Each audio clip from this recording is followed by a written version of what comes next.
जय श्री कृष्णा फ्रेंड्स, राधे राधे। कानू की सेवा यूट्यूब चैनल में आप सभी लोगों का हार्दिक स्वागत है। आज की इस वीडियो में हम आपके साथ शेयर करने वाले हैं कार्तिक महात्म्य का अध्याय चौथा। तो चलिए फ्रेंड्स स्टार्ट करते हैं। तीसरे अध्याय को सुनकर नारद जी ने श्री ब्रह्मा जी से कहा कि हे तात, आप कृपा करके कार्तिक मास में जो दीप दान किया जाता है सो उसका महात्म्य सुनाने की कृपा कीजिए। नारद जी की यह बात सुनकर श्री ब्रह्मा जी बोले कि हे पुत्र, दीप चाहे स्वर्ण का हो या चांदी का, तांबे का हो अथवा मिट्टी का, अपनी श्रद्धा के अनुसार कार्तिक मास में दान करना चाहिए। कार्तिक में दीप दान करने से समस्त पापों का नाश हो जाता है। दीपक भगवान की मूर्ति के आगे या तुलसी के समीप, चौक में अथवा ब्राह्मण के घर, वन में, वृक्ष के नीचे, गौशाला या धर्मशाला के ताक में घृत या तेल का जलाया जाए। जो दीपक ब्राह्मण के घर जलाया जाता है उसको अग्निशोट्टम यज्ञ का जल प्राप्त होता है, और जो ऊंचा आकाश में दीप जलाते हैं उससे धन की वृद्धि होती है तथा वैकुंठ निवास मिलता है। दीप जलाते समय भगवान से प्रार्थना करें और कहें कि भगवान, मैं आपके ही नियमित दीपक जलाता हूँ। कार्तिक में मथुरा, माघ में प्रयाग और वैशाख में हरिद्वार में स्नान तथा निवास करे तो यह अति ही उत्तम है।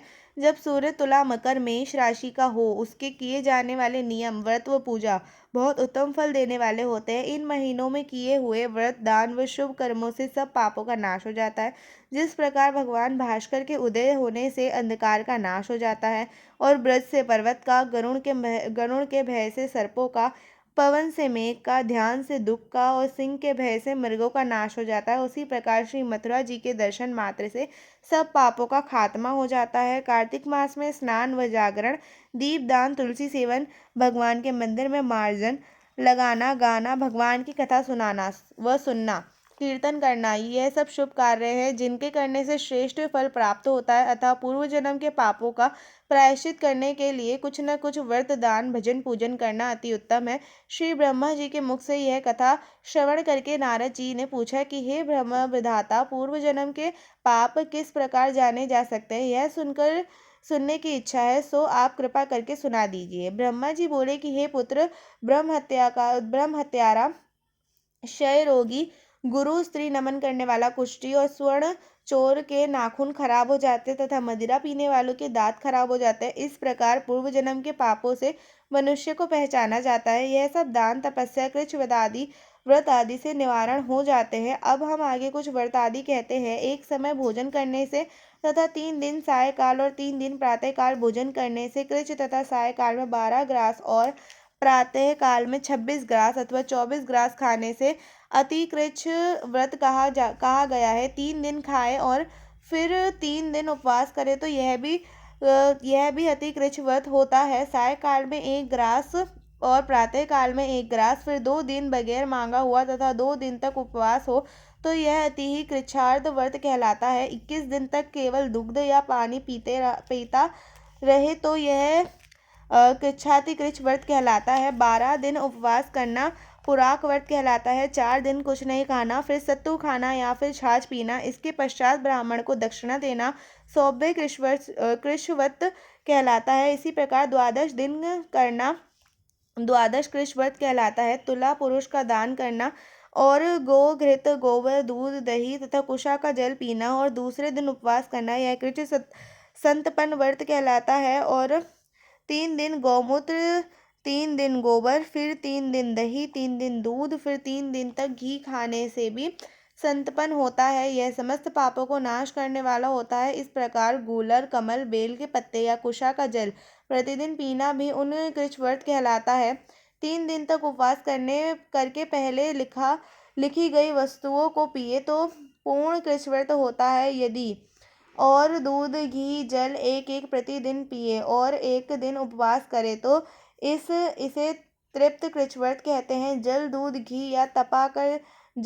या घी को तपा कर कृच्छ व्रत 3 दिन तक पिए और एक समय स्नान करे तो वह भी तप्त कृच्छ व्रत होता है। इसका पारण पानी 8 तोला, दूध 12 तोला, घृत 4 तोला होना चाहिए। कार्तिक शुक्ला चतुर्दशी को भगवान का पूजन करना चाहिए। उस रात्रि को उपवास करके जल में स्थित होकर, यह पेट जल कृच्छ व्रत कहा गया है। जो इस व्रत को करता है वह वैकुंठ को प्राप्त कर लेता है। कार्तिक सुदी सप्तमी को घी खाकर फिर एकादशी को उपवास करके पितामह कृच्छ व्रत कहा गया है। यह पैतामही कृच्छ व्रत करके दिन में भगवान श्री कृष्ण चंद्र का पूजन करे तो करने वाला तीनों लोकों में पवित्र होकर वैकुंठ को प्राप्त कर लेता है। कार्तिक सुदी छठ से 3 दिन केवल दूध पिए और फिर नवमी के 3 दिन उपवास करने से महेंद्र कृच्छ व्रत हो जाता है। इसे करके मनुष्य दुर्लभ वैकुंठ में वास पाता है। 3 दिन अन्न का भक्षण करे और 3 दिन तक उपवास करने से पत्र पंचक व्रत हो जाता है। इसे वैष्णव कृच्छ व्रत कहते हैं। जो प्राणी एकम से पंचमी तक केवल दही खाए फिर एकादशी तथा द्वादशी को भगवान का पूजन करे तो यह परम कृच्छ व्रत कहा गया है। इसके करने से श्वेत दीप का वास मिलता है जो शुक्ल पक्ष की एकम से प्रतिदिन एक एक ग्रास बढ़ता और कृष्ण पक्ष में एक एक ग्रास कम होता जाता तथा अमावस्या को कुछ ना खाए तो वह चंद्रायण कृच्छ व्रत कहलाता है। 1 ग्रास 2 तोले का होता है या यूं समझो कि जो भली प्रकार से मुंह में आ जाए इतना ही ग्रास होना चाहिए। कृष्ण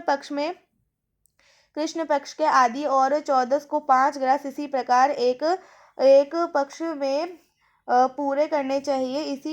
इसे भी चंद्रायण व्रत कहते हैं। जो लोग गौ के चारों स्तनों का दूध पिए फिर 7 दिन तक 2 स्तनों का दूध पिए और फिर 6 दिन तक एक एक स्तन का दूध पिए फिर 3 दिन तक केवल वायु का ही सेवन करें तो यह सोमपान नामक व्रत कहलाता है। यह व्रत समस्त पापों का नाश करने वाला है।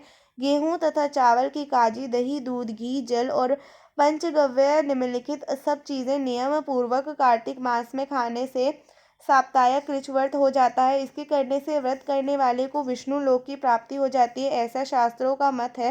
बेल पलाश गूलर का काढ़ा और गर्म दूध पीकर एकादशी व्रत करने वाला द्वादशी को पारण करे तो निश्चय ही वैकुंठ में निवास हो जाता है। जो व्यक्ति कार्तिक सुदी सप्तमी अष्टमी नवमी दशमी को जल कमल खाए फिर एकादशी को उपवास करे तो यह लक्ष्मी व्रत कहलाता है। इस लक्ष्मी व्रत को करने वाला मनुष्य लक्ष्मी पात्र हो जाता है।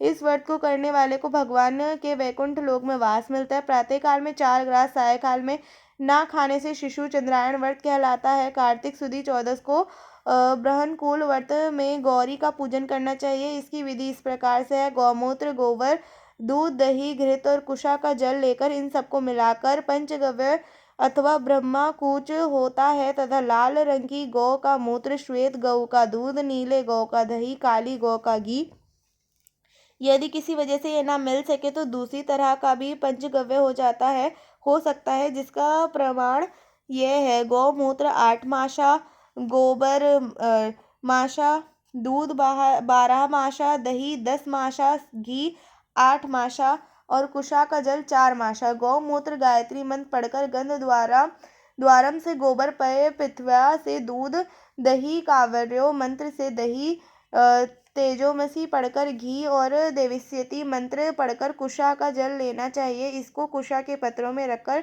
विधिवत हवन करे। वेद के इन मंत्रों से आहुति देनी चाहिए। 1 इरावती दूसरा इंद्र विष्णु विक्रमे तीसरा शर्वती चौथा मनस्तोक 5वां शवती। इन मंत्रों से आहुति देकर बचा हुआ घी पान करना चाहिए। यह पलाश के पात्र में या स्वर्ण अथवा चांदी के पात्र में पान करना चाहिए। एक दिन तथा रात्रि उपवास करे के साथ ही भगवान का स्मरण करे। यदि स्त्री व्रत करे तो वह अपने पति की लंबी आयु की कामना करे और भगवान की प्रार्थना करे। उस दिन भोजन नहीं करना चाहिए। आंवला या तुलसी का पूजन करना चाहिए। व्रत समाप्ति के निमित्त ब्राह्मण को गोदान करना चाहिए। इसी प्रकार इन कृच्छादि व्रत के करने से व्रत करने वाला भगवान का अति प्रिय होता है और वह परम पद को प्राप्त होता है। इति चतुर्थ अध्याय संपूर्णः।